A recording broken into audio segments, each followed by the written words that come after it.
¿Qué pasó? Acá estamos. ¿Qué pasó? ¿Estamos? ¿O no Tranquilo. estamos? ¿Cómo le va? anda, Milicia de Peña? ¿Cómo le va? Hombre del Temuco.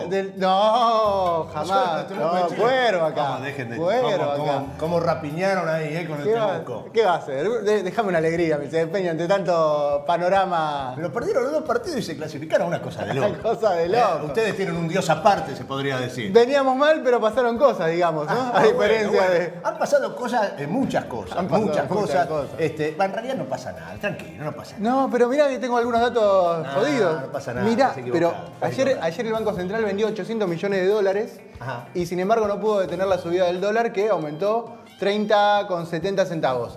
Unos 30 centavos más aumentó. Bueno, sí, Te bueno, cuento. también es cierto que la inflación ayer se dio a conocer 3,1 en julio, vamos Sí.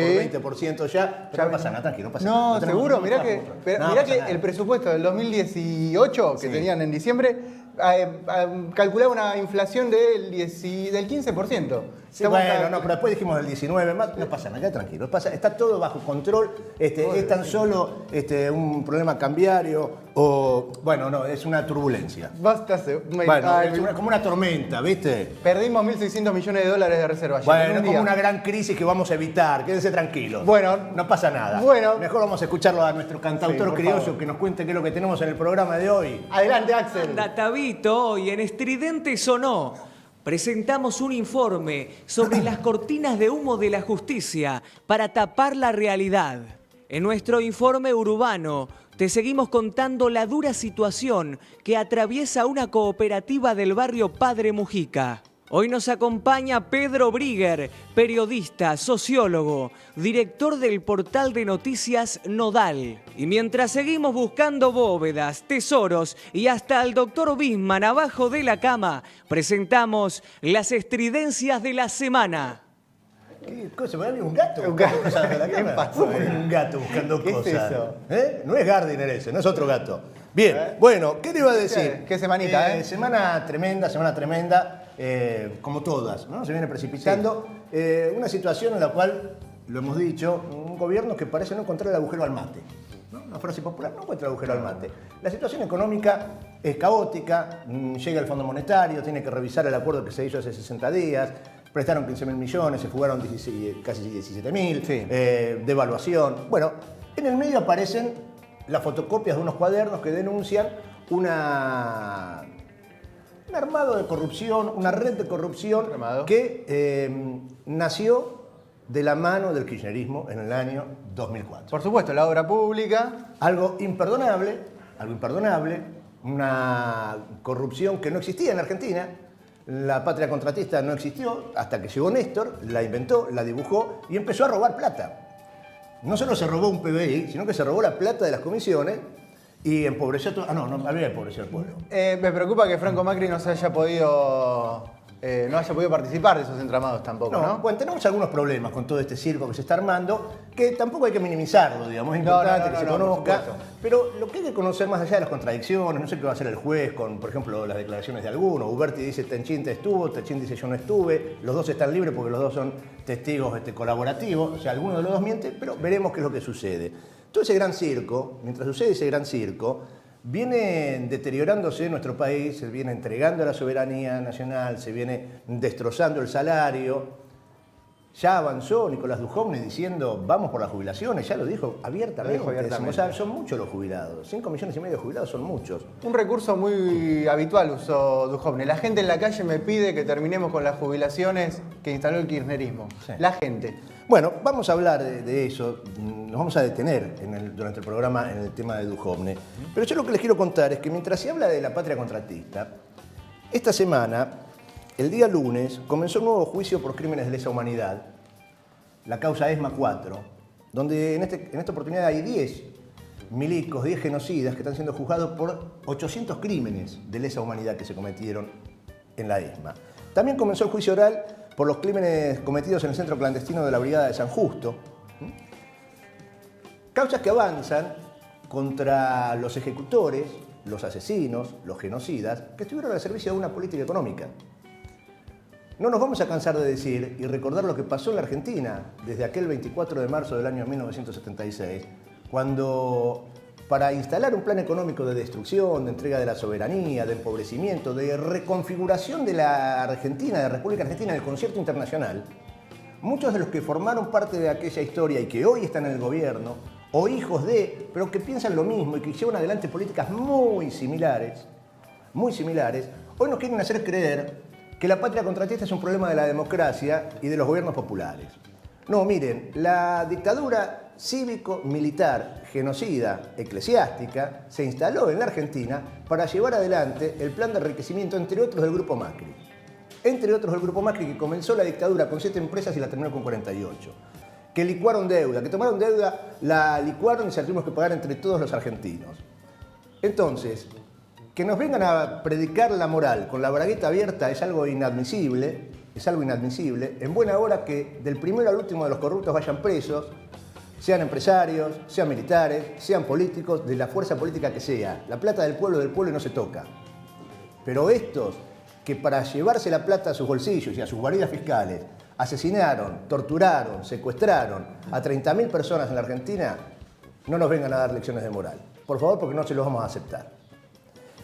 Bien. Un poder judicial que funciona como brazo articulador en toda la región, ¿no? En la persecución a los gobiernos nacionales y populares. Bueno, tenemos un invitado de lujo hoy como Pedro Brigger para hablar del famoso lawfare que está en la región latinoamericana. De lawfare no, que me vengan a explicar por qué los turcos hicieron lo que hicieron, pero se armaron semejante quilombo. Bueno, dejate de bromar. También nos va a explicar eso. Igual mirá lo que hicieron. ¿Sabés el que nos va a explicar muchas cosas de lo que pasó en la semana? El Tano Seminara. En 6, 7 u 8 noticias. ¡Adelante, Tano! Gracias, chicos. Y acá estamos nuevamente con 6, 7 u 8 noticias con los titulares más importantes de la semana, como decía Maika, ¿no? Si estos son los titulares, ¿cómo serán los suplentes? Y dicen los diarios hoy, encuentran cocaína dentro de un chaleco antibala en una delegación de la bonaerense. Tenía cocaína dentro del chaleco.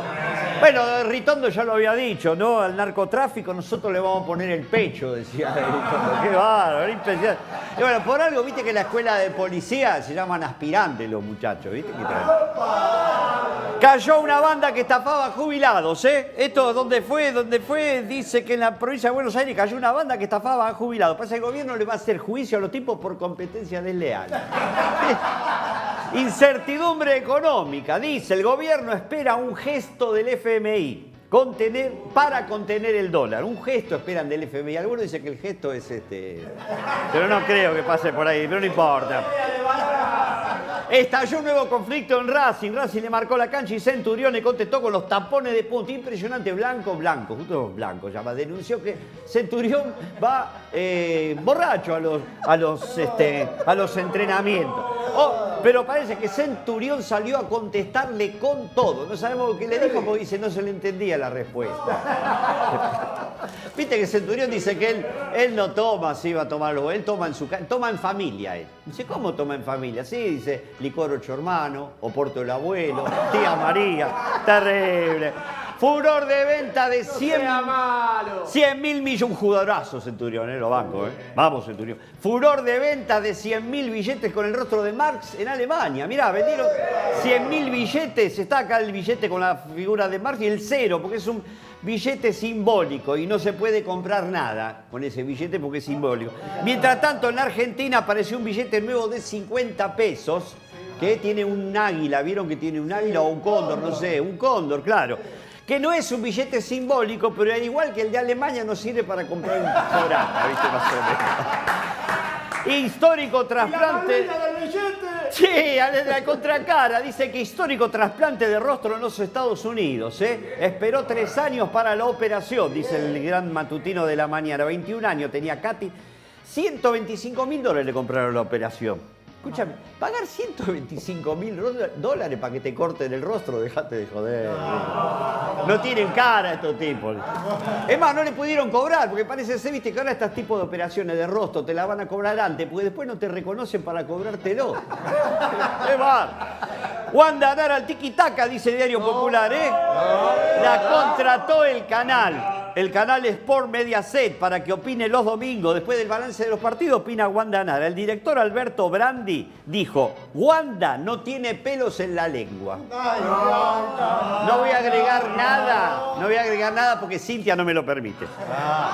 Y la última información habla del Día del Niño. Hoy es la noche de los juguetes, Día del Niño. Atención, ¿se acuerdan que dijimos hay una canasta? Sacaba una canasta el gobierno de 11 juguetes, que según el gobierno dice que es el mismo precio que el año pasado. Bueno, la canasta sí, pero los juguetes no es el mismo precio, ¿eh? Y hay una empresa Molestar, la ubica la empresa Molestar de celulares, tiene una oferta buena. O sea, por 3.000 pesos tienen un celular de última generación para que vos le regales a tu hijo. Y si vos no tenés hijo, por una luca más te dan uno. Dice, qué bárbaro, impresionante. Hija, le dijo el papá, ¿no querés que te regale una muñeca ahora para el Día del Niño? Uy, bueno, espera, papá, que voy a googlear a ver qué es una muñeca y después te digo, dice. No. Y esto fue todo, país. En cualquier momento volvemos con más información. Bueno, ¿cómo andamos? ¿Bien? Bien, sí. El hombre del subterráneo, te decía, sufrí, vinimos en auto. La verdad que sí, yo que estoy acostumbrado a viajar en subte a todos lados. Che, contanos quién sos. Soy Pedro Brigger, me dedico al periodismo y doy clases en la universidad también. Me dedico a la política internacional, es lo que me apasiona, tratar de analizar qué pasa en el mundo, tratar de comprender por qué el mundo gira al revés, como digo siempre. Y eso, sencillo. ¿Estudiaste periodismo? No, estudié sociología, yo soy sociólogo y el periodismo me quise dedicar de joven, después lo dejé, volví y me atrapó. Sos de capital, sos porteño vos, ¿no? No, en realidad soy de provincia de Buenos Aires. Ah, ¿de dónde? En Florida. Yo viví toda mi infancia en el barrio de Florida, sobre la Panamericana. Cuando la Panamericana todavía era grande. Claro, nos acomodamos por acá. ¿Sobre Panamericana? Sí, sobre Panamericana. ¿Cómo es vivir sobre la Panamericana? Bueno, mi casa era sobre la calle Blas Parera y San Martín quedaba sobre la Panamericana, así que yo me la pasaba el día sobre la Panamericana. Ahí había barrancas muy lindas con mucho verde y árboles. Mucha bolita, fútbol, escondida. Bolita no tanto, pero sí, más fútbol. Sí, treparse a los árboles. ¿Jugabas a la plata? Sí, sí, mucho. ¿Qué cuadro sos? ¿Te gusta? Me gusta el fútbol, River, sí. Yo soy gallina. Tenés ese problema ahí con la Liberty, al más disfrutaste la derrota de Boca con Barcelona. No, no necesariamente. Lo que nunca entendí es por qué apoyan proyectos políticos que están en contra de una ideología y eso parece ser más importante parece más importante apoyar a un club con un proyecto político que uno no está de acuerdo que dejar de lado las convicciones. No sé, es algo raro. Es algo raro.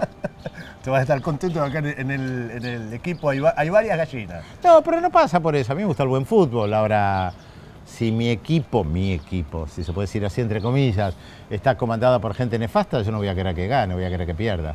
¿En serio? Sí, absolutamente. Yo en el 78 hinchaba por Holanda, sin dudarlo. Quería que la Argentina perdiera. Por supuesto, porque iba a ser un golpe para la dictadura. Ajá. El deporte siempre nació de la mano de la política. No se puede escindir, nunca. Ni los Juegos Olímpicos, ni los campeonatos, nada. ¿Y la pasión? ¿La pasión popular dónde queda ahí? Y la pasión popular tampoco se la puede escindir de la racionalidad. Porque a veces la pasión popular quiere agarrar un chorro por la calle y matarlo. Yo no me sumo a eso. Ajá. Y vas a decir, ¿y la pasión popular? ¿Y? No sé si esa es la pasión popular. Sí, a veces sí, hay que matarlos a todos, te dicen. Sí, bueno. no es exactamente entonces, la definición de pasión popular. ¿Y qué es la pasión entonces? Es el volcar sentimientos con los cuales uno se identifica, algo que identifica. Yo me puedo toda la simbología de... Me puedo identificar con un club de fútbol. De chico me identifiqué mucho, era muy fanático, iba a ver los entrenamientos de River. Ahora, una vez que tomé cierta conciencia de lo que era la vida, me distancié un poco y entiendo que puede haber un proyecto político detrás con el que no estoy de acuerdo, entonces no lo voy a apoyar. No tengo ningún problema. Por eso te decía, lo más claro lo del Mundial del 78. Para mí la postura era muy clara, había que boicotear el Mundial que se realizaba en la Argentina. ¿Qué edad tenías ahí? Y yo soy del 55, así que tenía 23. Ajá. Yo no vivía acá, pero estaba muy en contacto con la gente que en Francia impulsaba el boicot al Mundial y denunciaba la dictadura. Ajá. ¿Vos estabas afuera en esa Estaba época? afuera, yo vivía en el Estadio Israel. Me fui en el fines del 73. Voluntad propia, ¿no? Voluntad propia, no, Sí, no, el fin sí. 73 no. Joven no judío Claro. de clase media que Gusta ver pensaba cómo era que el su tema de los lugar kibbutz. era Israel, exactamente, fui a hacer eso. Ajá, esa experiencia socialista. Sí, una experiencia muy interesante. Una experiencia socialista muy de un enriquecedora. Israel distinto. Sí, que ya prácticamente no existe. Sí, es verdad. Bueno, vamos a tratar de seguir hablando de eso. ¿Conocías la Villa 31? No, nunca había entrado acá. ¿No? ¿Y a otras villas? Sí, sí, claro. Conocí Y- varias, incluso hice teatro en una época, hace muchos años. ¿Hacía teatro?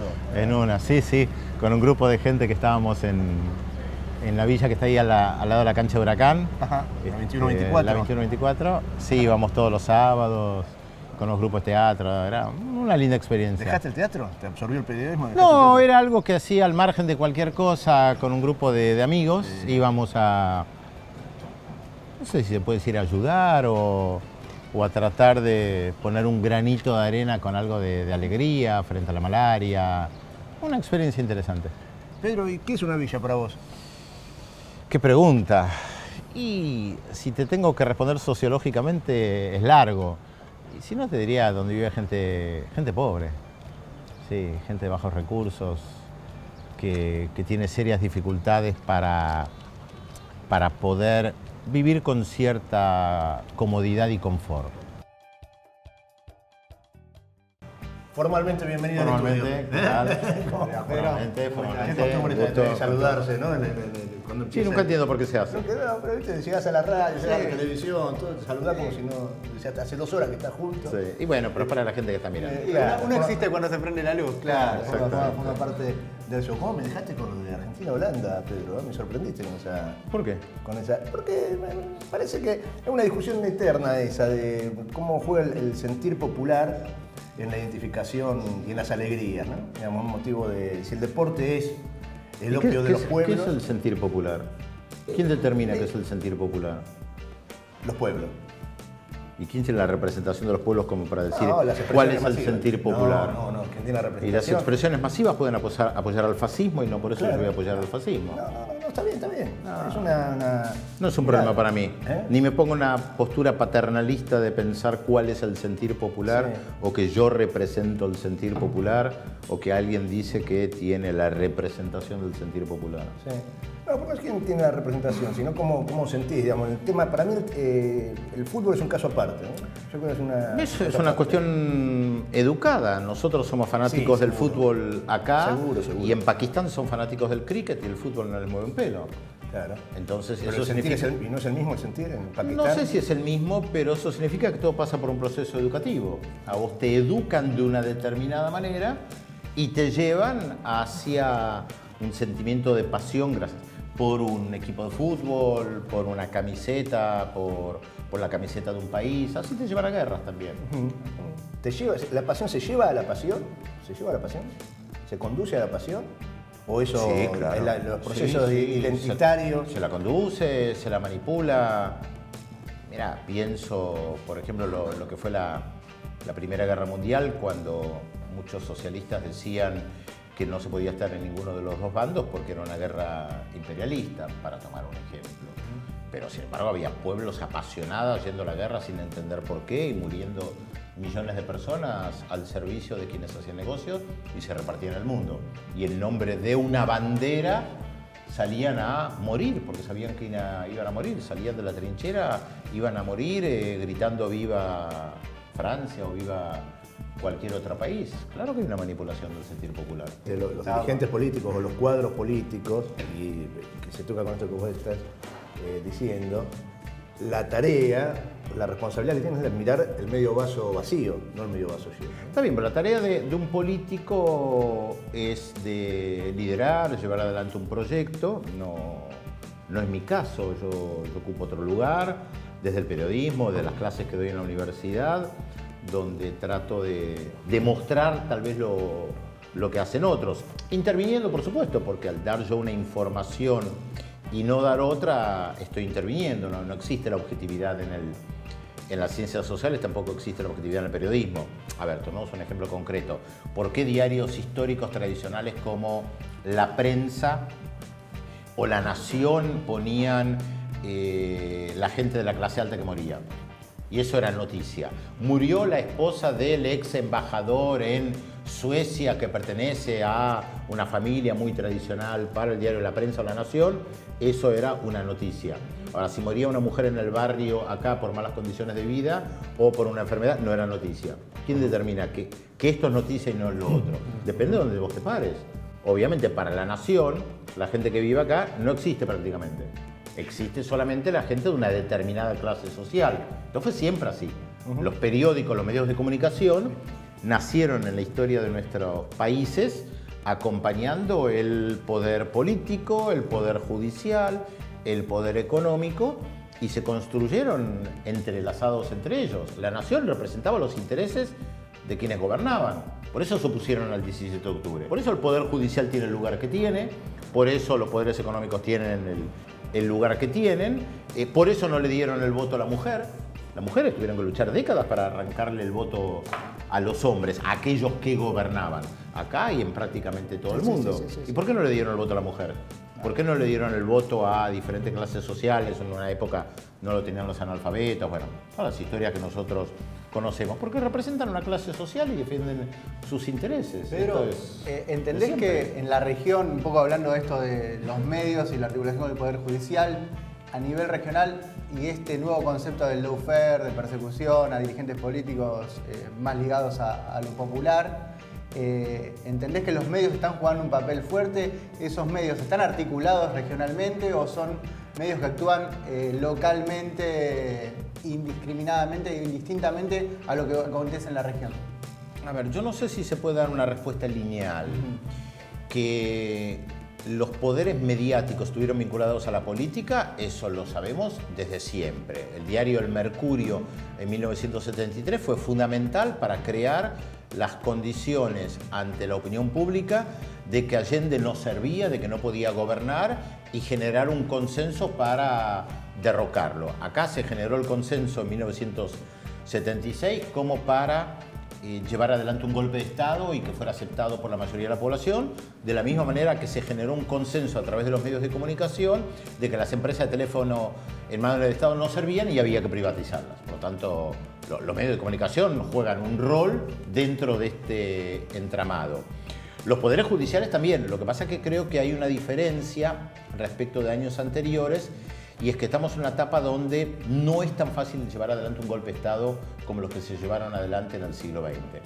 Por lo tanto, al no estar el mecanismo del golpe de Estado habilitado, militares toman el poder, cierran el Parlamento, prohíben partidos políticos, censura, cierran periódicos, cierran radios, prohíben actores, prohíben periodistas, hay otros mecanismos que entran en juego. Y ahí es donde creo que entra muy fuerte en juego el Poder Judicial. No podían destituir a Dilma Rousseff a través de un golpe de Estado como en el 64 en Brasil, entonces usan al Poder Judicial en el entramado con el Poder Económico para derrocar a Dilma Rousseff y evitar la continuidad de un gobierno que responde a los intereses de las mayorías.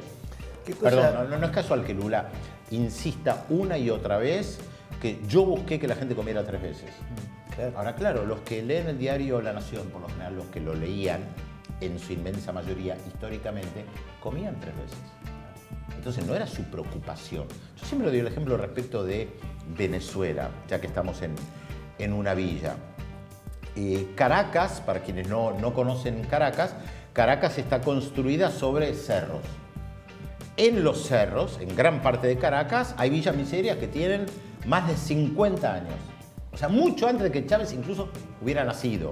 ¿Qué hizo Chávez? Tomando en cuenta que para la gente era muy difícil bajar y subir de los cerros varias veces al día, porque hay que subir y bajar con las bolsas de la compra. Entonces la gente bajaba una vez y subía una vez. Construyó un metrocable, un cable carril, al estilo de lo que uno ve en las montañas nevadas, en las leñas en Mendoza o en Suiza, para los más pobres. Ahí fue parte del dinero del petróleo. Sin entrar ahora a discutir si afanaron o no afanaron. Ese es otro tema, lo podemos discutir también. Sí. Pero claro, los que siempre comían, los que iban en auto, no les importaba lo que pasaba en los cerros. Por eso nunca hicieron nada, ni siquiera caminos. Ahora viene este gorila populista y dice, una parte del petróleo va a ser para que tengan un cable carril como en Suiza y que pagan centavos. Por primera vez esta gente se sintió incluida, se sintieron seres humanos. Ahora, claro, en el diario El Nacional, el Universal de Venezuela, eso no aparecía, porque le hablaban a su público, que tiene los problemas de ir al shopping, de los cines, de los problemas de las clases medias altas, y para ellos estaban dirigidos esos medios de comunicación. Por eso siempre la pregunta es, ¿qué es noticia? Sí. No nos vamos a meter ahora porque nos mata Cristian, ¿no? Pero ¿qué es noticia? Lo internacional no es noticia, ¿viste? Que no existe. No, yo creo que sí. Yo creo que sí, cada vez más. Sí, pero no ocupa el lugar del desarrollo históricamente porque tiene que ver con esto de aislarte. No están así. Clarín y La Nación siempre le dedicaron mucha importancia a lo internacional. Clarín también. Yo soy muy respetuoso de los medios. Puedo criticar su forma de trabajar, pero yo soy muy respetuoso del trabajo de los colegas y trato de diferenciar lo bueno, lo que yo considero bueno y lo negativo. Y creo que Clarín y La Nación siempre le dedicaron mucho espacio. Clarín tuvo durante mucho tiempo gente que todos los sábados escribía la columna internacional, lo tienen hasta ahora, con Marcelo Cantelmi, lo tuvieron antes con Oscar Raúl Cardoso y se mantenía ahí. ¿Cuánta gente lo leía? Es otro tema. Pero ahí estaba la columna internacional. Creo que hubo un cambio en la Argentina y en la región en este nuevo siglo con la aparición de gobiernos populares, progresistas, en el más amplio sentido de la palabra. Y ahí nos empezamos a interesar mucho más por Ecuador, por ejemplo, por Venezuela.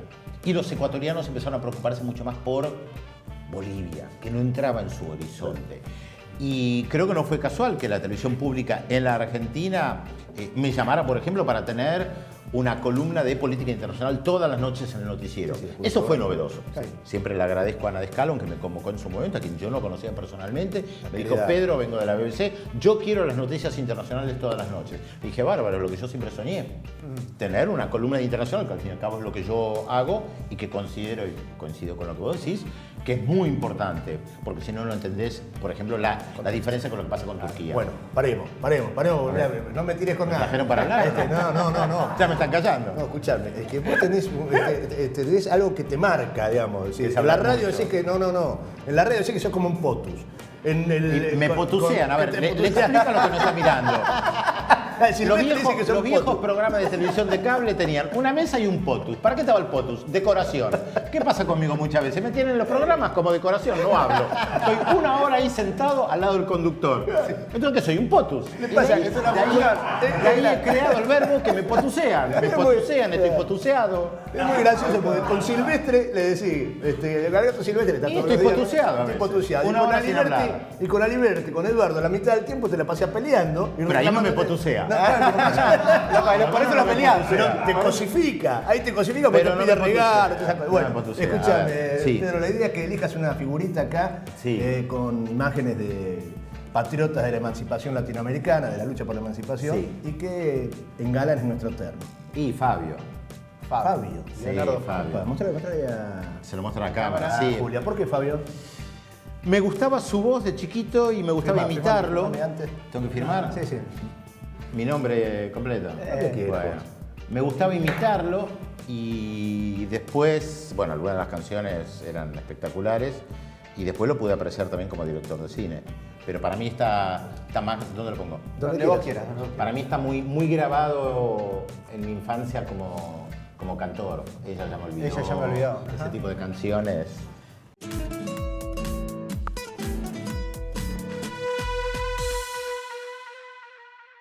El show de Comodoro Pi no sabemos ni cuándo empieza ni cuándo termina. Tenemos esta nueva ola de un liberalismo o neoliberalismo tardío en la región que viene acompañado del lawfare, ¿no? El lawfare o ese movimiento que utiliza el Poder Judicial para perseguir a los opositores, para estigmatizarlos y para convencer a todos aquellos ciudadanos que tuvieron mejoras en su calidad de vida de que en realidad lo que vivieron era una ficción, una mentira, de que había muchísima corrupción y que si ellos vivieron mejor y tenían más cosas, era casi una ficción, era una mentira. El otro tema que aparece es el tema de las cortinas de humo de este gobierno.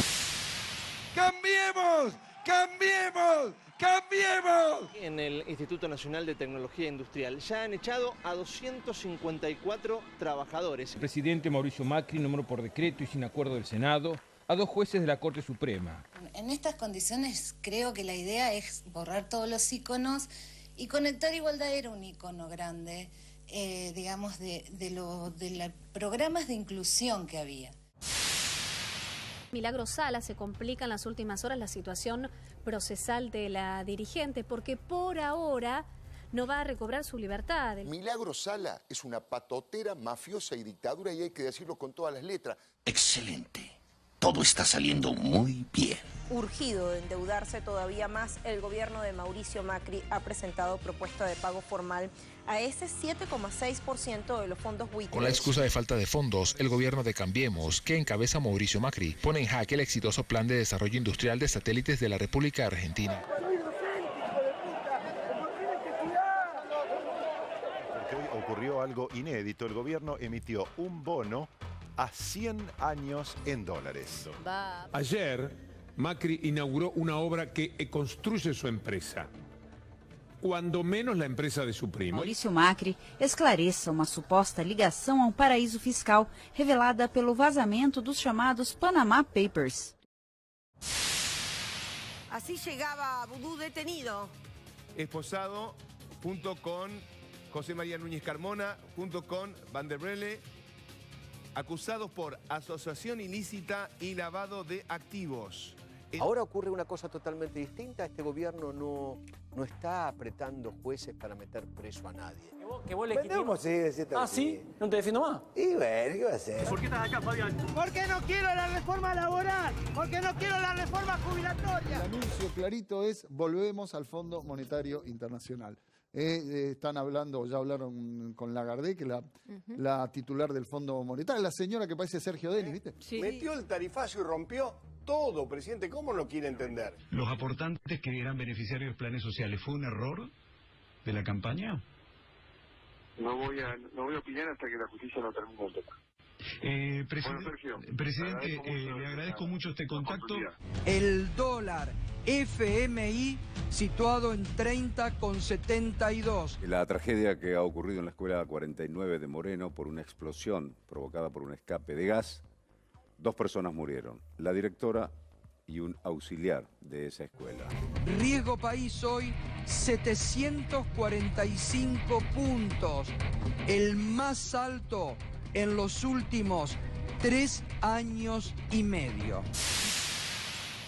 Estamos hablando de los cuadernos o la foto de las hojas escritas presuntamente o no por Centeno, que es el chofer que su mujer hizo la denuncia porque tenía en su poder estos cuadernos que complican la situación de muchos exfuncionarios y empresarios. Lo que determina la investigación son las pruebas que uno junta. Soy el juez que va a poner todo en orden. Antes nadie me conocía, ahora voy por las calles, quieren fotos conmigo, autógrafos, selfies. En pocos días me he convertido en un suceso. Sobre una fotocopia no se puede hacer ninguna pericia, no se puede establecer ninguna data. Ese cuaderno parecen los manuscritos del Mar Muerto. Los manuscritos del Mar Muerto tardaron 19 siglos en encontrarlos. Es el show de Comodoro Pi, no sabemos ni cuándo empieza ni cuándo termina.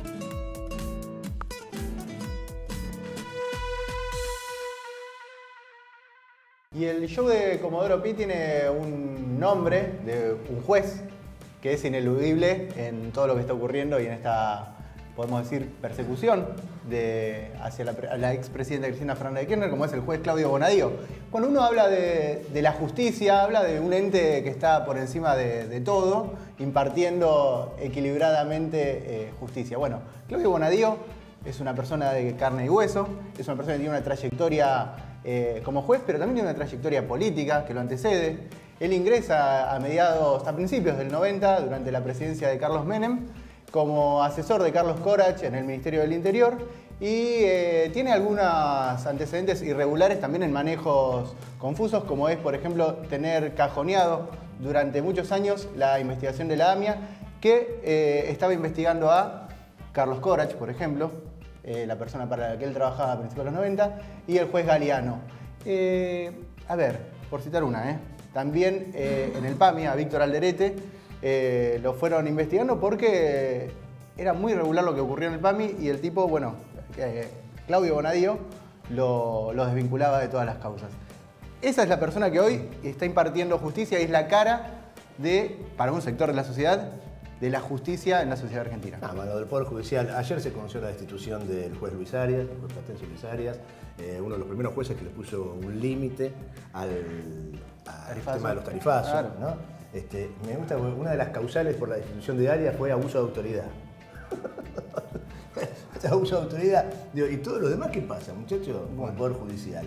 Ahora, ¿es un fenómeno regional o es un fenómeno mundial el tema del Poder Judicial en connivencia con los medios de comunicación, con grupos empresarios? No sé si se puede generalizar, cada realidad es diferente. Sí, como yo les decía antes, me parece que lo que nosotros estamos viendo en América del Sur, porque en América Central también esto se está dando con expresidentes, pero cada caso es particular.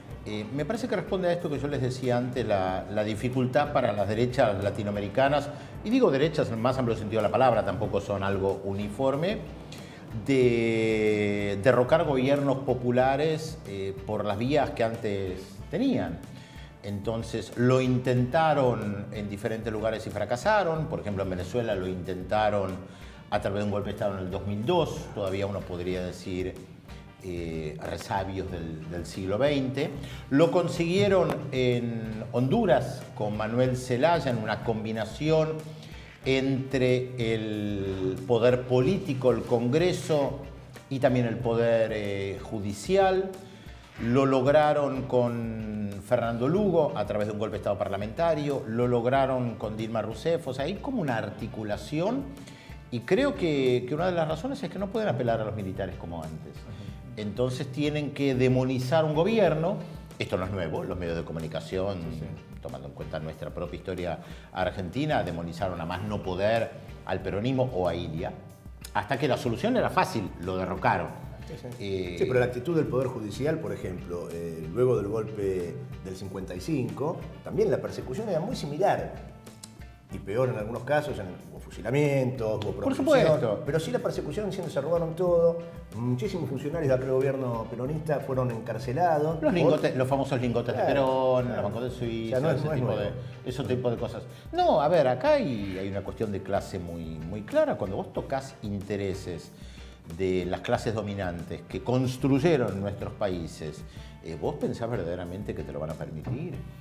Desde el primer momento van a tratar de socavar tu poder, minarlo lo más posible, desacreditarte, decir esa tontería que se repite hasta el día de hoy, que nos encaminamos a hacer Venezuela. Es un disparate, no se sostiene con dos dedos de frente. Vos ahí contás, mencionaste la segunda vez que lo traes el tema de Venezuela. Me parece que es interesante, hay cosas que no se conocen de Venezuela, por ejemplo el bloqueo. La mayoría de la sociedad argentina no sabe que Venezuela es víctima de un bloqueo bestial. Tampoco lo sabía o lo sabe respecto de Cuba. Tal vez lo de Cuba es más conocido. ¿Qué implica un bloqueo? Que, por ejemplo, no pueden importar medicamentos de un determinado país si esta empresa extranjera, digamos alemana, tiene vínculos con los Estados Unidos presiona a la empresa alemana para que esta empresa alemana no le venda los medicamentos a Cuba o a Venezuela. Entonces deja de venderle. O problemas con los bancos porque gran parte de las transferencias todavía se hacen en dólares, la mayor parte pasa por bancos norteamericanos, estadounidenses, entonces te bloquean con las transferencias bancarias. O, por ejemplo, líneas aéreas que dejan de volar a un país. ¿Por qué Aerolíneas Argentinas dejó de volar a Venezuela siendo que era una ruta rentable? Es una decisión política. Ha quedado una sola línea que viaja, con lo cual los costos son altísimos. Solamente Copa es la que hoy llega a Venezuela, todas las otras dejaron de volar. Esto hace que todo sea mucho más complicado para llegar a Venezuela, para salir de Venezuela. ¿Y por qué el interés del imperio sobre Venezuela? ¿Por qué esa presión? El imperio, si hablamos de Estados Unidos, lo que busca es mantener su supremacía a nivel mundial, militar, política, económica. Lo que pasa es que se enfrenta con naciones que tienen historia y que no están dispuestas a ceder tan fácil. Y ni siquiera te hablo de proyectos de izquierda. El enfrentamiento que tiene hoy Estados Unidos con Rusia y China no es un enfrentamiento ideológico frente al bloque comunista, porque Rusia y China hoy no son el bloque comunista. Ahora viene el general Mattis a Brasil, Argentina, Chile y Colombia, y uno de los ejes, además de Venezuela, para tratar de aislar a Venezuela y provocar la caída de Maduro, es evitar que Rusia y China tengan una mayor actividad comercial, política en la región, porque le sacan los negocios. Y porque además, tanto Rusia como China, y esto también hay que verlo respecto de la crisis en Turquía, están planteando hace un tiempo que quieren tener comercio bilateral por fuera de dólar. Si vos sos un imperio y dominás el mundo, necesitas que tu moneda sea la más importante. Si Rusia y China comienzan a tener comercio entre ellos sin el dólar pierde su valor. Entonces, esto es una batalla de imperios. Lo que no pueden comprender los norteamericanos es que se enfrentan en algunos casos a países con mucha historia, a civilizaciones con historia. Porque los norteamericanos creen que son el primer imperio que hay sobre el planeta, que llegaron ellos y antes no había nada. Ahora, los turcos, cuando se sientan a negociar con los norteamericanos, en su fuero íntimo dicen, ¿pero y estos quiénes son? ¿Hace cuánto domina el mundo? ¿100 años? Nosotros dominamos el planeta durante 400 años con el Imperio Otomano. Estuvimos en África, estuvimos en Asia, dominamos una gran parte de Europa. Japón, ¿cómo mira a Estados Unidos? ¿De abajo, arrodillándose cuando tiene historia imperial? ¿Vos pensás que los chinos, que tienen miles de historia, se arrodillan ante Estados Unidos? ¿Vos pensás que los persas, que hace 2500 años construyeron esa maravilla que era Persépolis, se van a arrodillar ante un imperio que como mucho tiene 200 años? Ellos lo miran con un aire de superioridad, los norteamericanos. Una perspectiva histórica diferente. Exactamente. Tenemos un satélite ahora, nos informa la producción. Qué bueno. Siempre sí, acá, es increíble, ¿eh? ¿Sí? ¿Quién? Falluto. Hola chicos. ¿Falluto? Sí, ¿cómo les va, amigos? ¿Qué dicen? Tanto tiempo. No nos podemos librar de... ¿Qué tal? ¿Cómo le va, Acá andamos, paseando por el mundo, fíjese. Sí, Hoy, ¿a qué no saben dónde estoy? No, ¿dónde está? Usted, Tabito, tiene que saber. Estambul, fíjese. Fíjese. Usted que Estambul. ¿Qué le parece? ¿Por qué le dice a Tabito que Estambul? Estambul, dijo el tipo. No, venimos acá a ver cómo está la situación económica en el país. Le digo, Turquía está para alquilar Balcanes, mire lo que le digo. Está muy bien. Impresionante. Está muy bien. ¿Qué está haciendo? Estamos viendo qué pasa con la lira, porque estamos ahí en una tabla que estamos segundos, nosotros están primero, y queremos que sigan ellos primero para ver nosotros atrás. En devaluación de la lira, porque ellos tienen lira, vio como en Italia. El aceite no. Claro, el aceite no, el aceite. No tienen aceite porque dice que se lo tiraron todos los ingleses, fíjense. Impresionante, ¿eh? ¿Cómo les va tanto tiempo? Mayuto, bien. Le quería consultar porque yo no sé si usted sabe, por ahí no, pero estamos a pocos días de un nuevo aniversario del General San Martín. Sí, señor. ¿Qué reflexión le merece esto? Yo, mire, no quiero entrar en ese nacionalismo que tienen ustedes, ¿vio? Pero yo le digo una cosa, mire, por culpa de San Martín nosotros no tenemos pasaporte europeo, mire lo que les digo.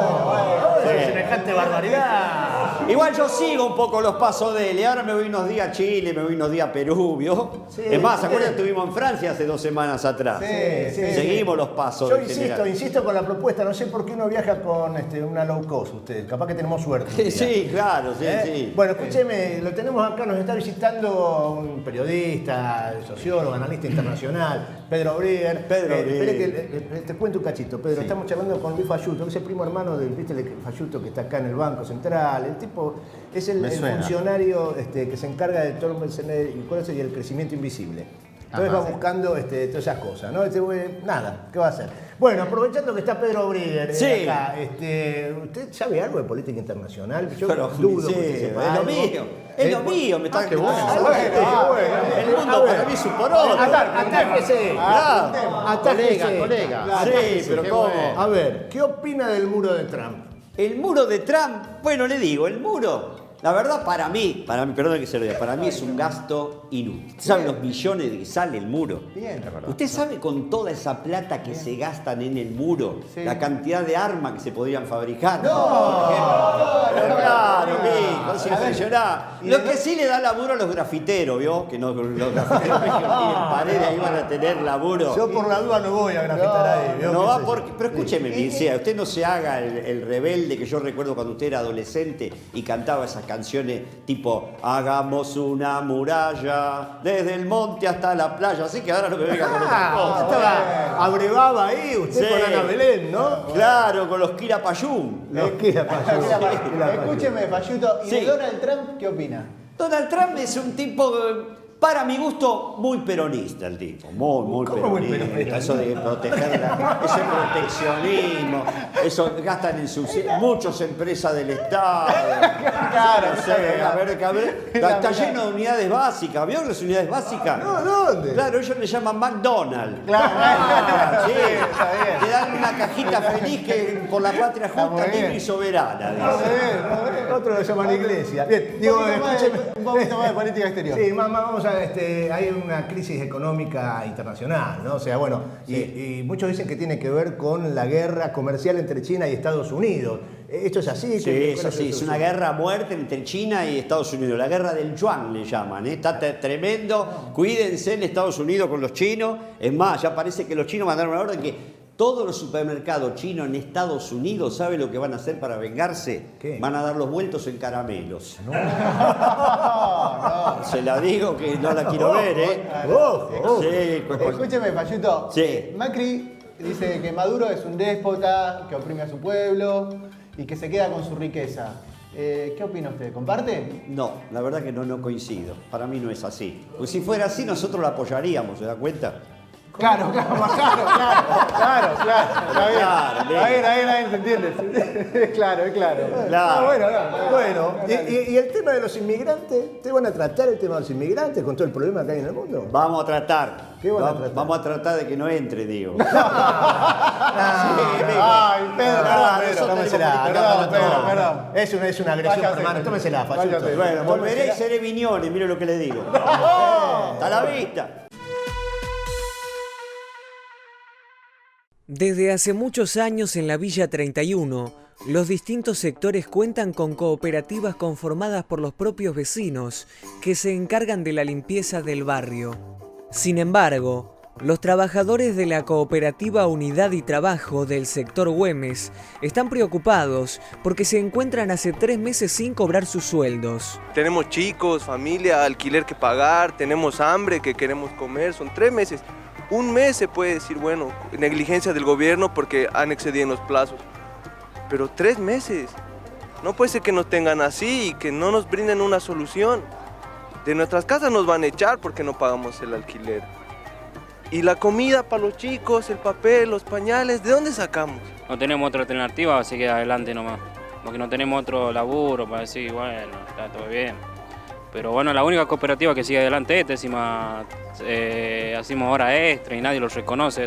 De tantos aumentos que supuestamente dieron aumento, hasta el día de hoy no vimos ni un aumento. La mayoría de las cooperativas están cobrando todo entre 8 y algo y nosotros lo único, ni a 8 llegamos. Los del gobierno no depositaron y no depositaron. Nunca depositan y todas las demás cooperativas cobran. Todos están al día menos la nuestra. Ojalá uno de estos días nos paguen, no sabemos qué más hacer. Paramos, ejercemos presión, paramos, nada. Hay muchos compañeros que tienen hijos y no llegan ni para los pañales, el alquiler, todo, la comida no llega. Y a veces no nos queda ni para la comida, nada. Y a veces nos compartimos así con los compañeros, así nos ayudamos mutuamente, así uno al otro, así. Nos cagamos de hambre si no hay comedores. Que uno rescata o va al comedor y por lo menos ya tenés para comer algo al mediodía. Por lo menos al mediodía. Que vos vas, lavas un par de platos y te pasan la comida. O vas a ayudar una vez a la semana y te dan. Un mes puede ser que te hayan equivocado, pero 3 meses, amigo, ya estamos pisando, vamos a medio mes de agosto. Y nada, bueno, ojalá que de alguna manera con esto sirva para que tomen conciencia, ¿no? Se pongan en nuestro lugar, porque ellos están bien porque cobran más y porque la viven bien. Nosotros que estamos, los que más laburamos y estamos sin pagar y cagados de hambre. Es parte de la problemática que vemos semanalmente en el informe urbano, hoy con la Cooperativa Unidad de Trabajo, 3 meses sin cobrar el sueldo y todos los problemas que le puede surgir a cualquier persona. Si vos que estás del otro lado de la pantalla no cobras el sueldo durante 3 meses, vas a tener problemas con el alquiler de tu vivienda, en cómo alimentarte, y ya la situación pasa a cuestiones muy básicas. Este es un pedido que se le está haciendo al gobierno de la Ciudad de Buenos Aires, que bueno, por el momento no había respondido, ¿no? Sí, en estos días, en el día de hoy, creo que habilitaron algo de lo que le debían, pero más, esto es uno de los aspectos. El otro aspecto de lo que dice uno de los entrevistados, ¿no? Cuando dice, si no están los comedores populares, no podemos comer. Estamos hablando de gente que cobra salarios de 7.000 pesos, 7.500, 6.800, menos de 8.000. ¿Y esto para muchos medios no es noticia? Esto no es noticia. Sí. Gente que paga alquileres de 3.500 pesos, 4.000 pesos por una pieza. Y esta es la realidad, esto es lo que está pasando, ¿no? Esto es lo que está pasando en la Argentina de las fotocopias de los cuadernos, donde los índices de mortalidad infantil aumentan, de lo de la desocupación ni que hablar. ¿Cómo estás viendo el panorama? Creo que algunas de las medidas que está tomando este gobierno toman por sorpresa. Cuando uno tiene una visión un poquito más global, que yo trato de tener, entonces a mí no me sorprende las políticas que llevan adelante. Cuando acá viene alguien y dice que el FMI cambió, sabe que la mayoría de los que están mirando o escuchando no siguió al FMI en estos últimos años. Claro, como el FMI no estaba en la Argentina, ¿cuántos nos dedicamos a seguir lo que estaba pasando con el FMI? Bueno, yo lo hacía, lo seguí muy de cerca en Grecia y en otros lugares, y la política del FMI, es verdad, cambió para peor, mucho peor de lo que era antes, y la política en Grecia se la pudo ver. Y ahí empezamos a reflotar artículos escritos hace unos meses, hace 2 años, donde algunos incluso economistas liberales le pedían al FMI que la cortara un poco con Grecia, porque los iba a terminar acogotando.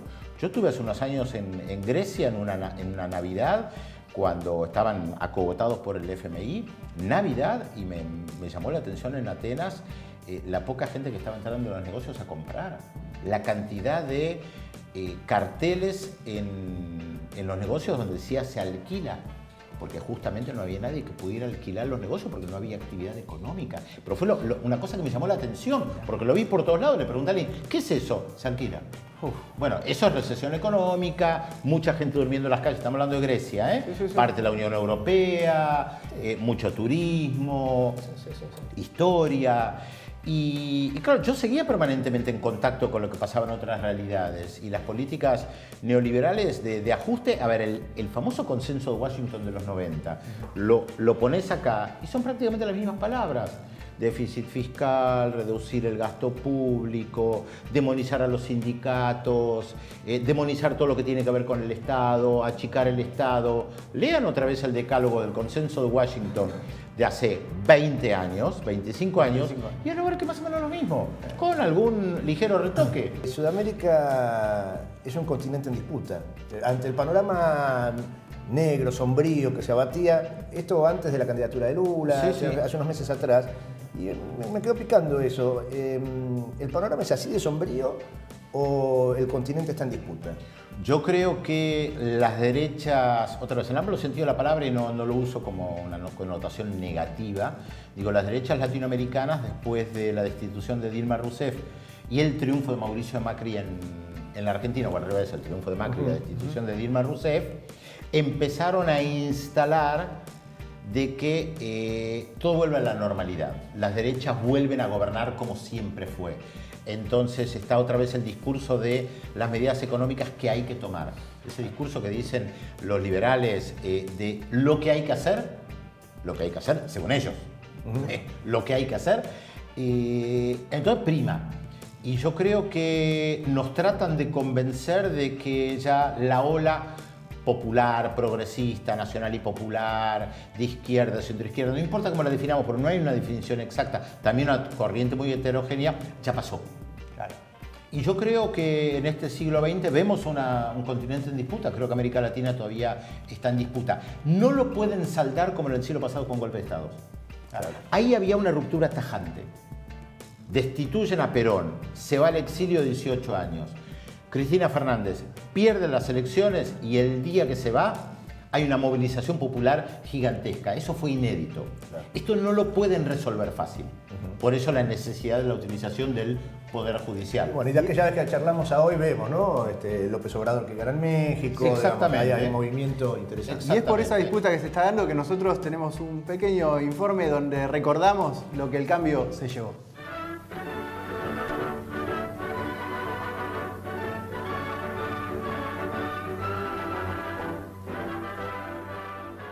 En el año 2009 se sanciona la Ley 26.485 de protección integral para prevenir, sancionar y erradicar la violencia contra las mujeres en los ámbitos en que desarrollen sus relaciones interpersonales, para abordar los distintos tipos de violencias ejercidas, entre las que se incluyen la doméstica, institucional, de libertad reproductiva y obstétrica, mediática y laboral. El presidente Mauricio Macri, pensando en todas las mujeres argentinas, decide recortar 67 millones de pesos asignados al Consejo Nacional de Mujeres y a la implementación del Plan Nacional de Acción para la Prevención, Asistencia y Erradicación de la Violencia de Género. De esta manera, las mujeres argentinas tendrán que lidiar con más machirulos. No, pero esto no está bien, presidente. Piense, ¿qué le podría gustar escuchar a las mujeres argentinas? A todas las mujeres les gusta que le digan un piropo. Me estaba escuchando. Aquellas que dicen que no me ofenden, no les creo nada. Está bien. No puedo nada más lindo que te digan qué linda sos, por más que esté acompañado de una grosería, así, que no sé, te digan qué lindo culo que tenés, pero está todo bien, o sea, que es como que...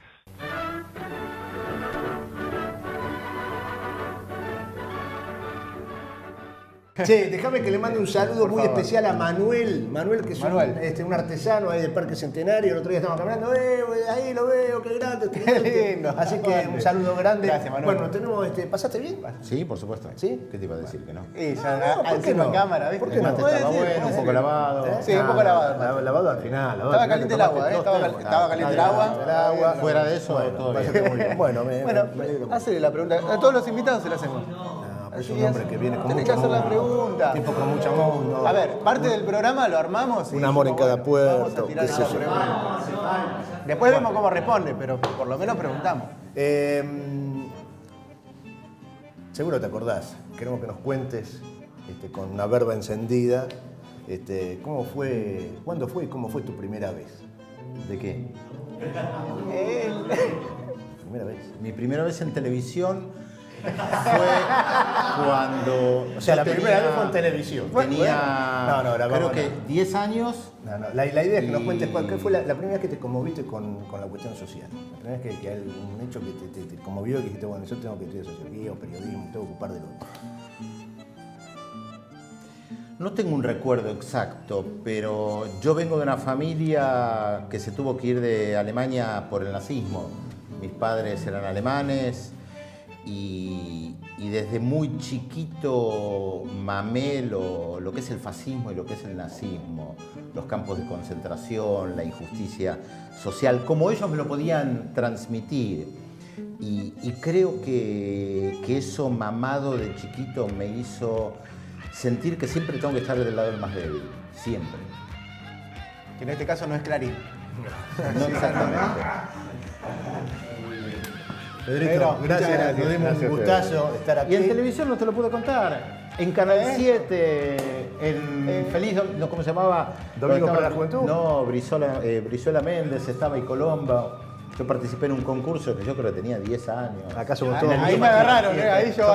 En el viejo Canal 7. Bueno, escúchame. La Corte Suprema de Justicia ordenó que restituyeran a Milagro Sala a la prisión domiciliaria. Por supuesto, en ese país aparte que es la provincia de Jujuy gobernada por Morales, parece que la justicia es otra cosa, ¿no? Sí, a instancias de la Comisión Internacional de Derechos Humanos, ¿no? Por supuesto. Así es. Bueno, Pero bueno, solidaridad con Milagro como siempre. Bueno, tenemos que ir. Nos tenemos que ir. ¿A quién agradecemos? Sí, agradecemos rápido a Pares TV, a la gente de 360 TV, YouTube. Sí, a Giramundo TV, todos los lugares donde pueden ver el programa. Bueno, 360 y en Urban TV. ¿Cómo se llama esto? Humildemente lo llamamos Estridente Show.